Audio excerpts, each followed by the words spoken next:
బీజేపీకి కీలక నేత గుడ్ బై అట. కాంగ్రెస్ లో చేరిన విక్రమ్ గౌడ్ లోక్సభ ఎన్నికల వేళ బీజేపీకి భారీ షాక్ తగిలే అవకాశం ఉన్నట్టు తెలుస్తుంది. ఆ పార్టీ గోషమాల్ నియోజకవర్గ కీలక నేత Vikram Goud BJP good bye చెప్పినట్టు సమాచారం. కాంగ్రెస్ లో చేరడానికి ఆ పార్టీ నేతలతో మంత్రాలు జరిపారని, కాంగ్రెస్ నుంచి కూడా సానుకూల వాతావరణం ఉండడంతో చేరిక దాదాపు ఖరారైనట్టు తెలుస్తుంది.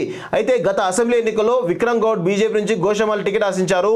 అనూహ్యంగా సస్పెన్షన్ ఎత్తివేసి మళ్ళీ రాజాసింగ్ టికెట్ ఇవ్వడంతో విక్రమ్ గౌడ్ తీవ్ర అసంతృప్తికి గురయ్యారు. గోషమాల్లో పొలిటికల్ గా రాజాసింగ్ పాతుకుపోవడంతో తనకు టికెట్ రావడం ఇక ఎప్పటికీ కుదరదని విక్రమ్ గౌడ్ ఫిక్స్ అయినట్టు తెలుస్తోంది. ఈ నేపథ్యంలో అనుచరులతో సమావేశమై నిర్ణయం తీసుకున్నట్లు సమాచారం. దీనిపై అధికార ప్రకటన వెలువడాల్సి ఉంది.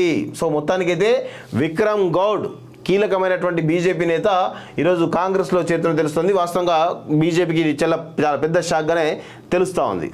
బీజేపీకి కీలక నేత గుడ్ బై అట. కాంగ్రెస్ లో చేరిన విక్రమ్ గౌడ్ లోక్సభ ఎన్నికల వేళ బీజేపీకి భారీ షాక్ తగిలే అవకాశం ఉన్నట్టు తెలుస్తుంది. ఆ పార్టీ గోషమాల్ నియోజకవర్గ కీలక నేత Vikram Goud BJP good bye చెప్పినట్టు సమాచారం. కాంగ్రెస్ లో చేరడానికి ఆ పార్టీ నేతలతో మంత్రాలు జరిపారని, కాంగ్రెస్ నుంచి కూడా సానుకూల వాతావరణం ఉండడంతో చేరిక దాదాపు ఖరారైనట్టు తెలుస్తుంది.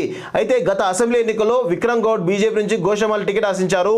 అనూహ్యంగా సస్పెన్షన్ ఎత్తివేసి మళ్ళీ రాజాసింగ్ టికెట్ ఇవ్వడంతో విక్రమ్ గౌడ్ తీవ్ర అసంతృప్తికి గురయ్యారు. గోషమాల్లో పొలిటికల్ గా రాజాసింగ్ పాతుకుపోవడంతో తనకు టికెట్ రావడం ఇక ఎప్పటికీ కుదరదని విక్రమ్ గౌడ్ ఫిక్స్ అయినట్టు తెలుస్తోంది. ఈ నేపథ్యంలో అనుచరులతో సమావేశమై నిర్ణయం తీసుకున్నట్లు సమాచారం. దీనిపై అధికార ప్రకటన వెలువడాల్సి ఉంది. సో మొత్తానికైతే విక్రమ్ గౌడ్ కీలకమైనటువంటి బీజేపీ నేత ఈరోజు కాంగ్రెస్లో చేరుతున్నట్టు తెలుస్తుంది. వాస్తవంగా బీజేపీకి చాలా పెద్ద షాక్గానే తెలుస్తూ ఉంది.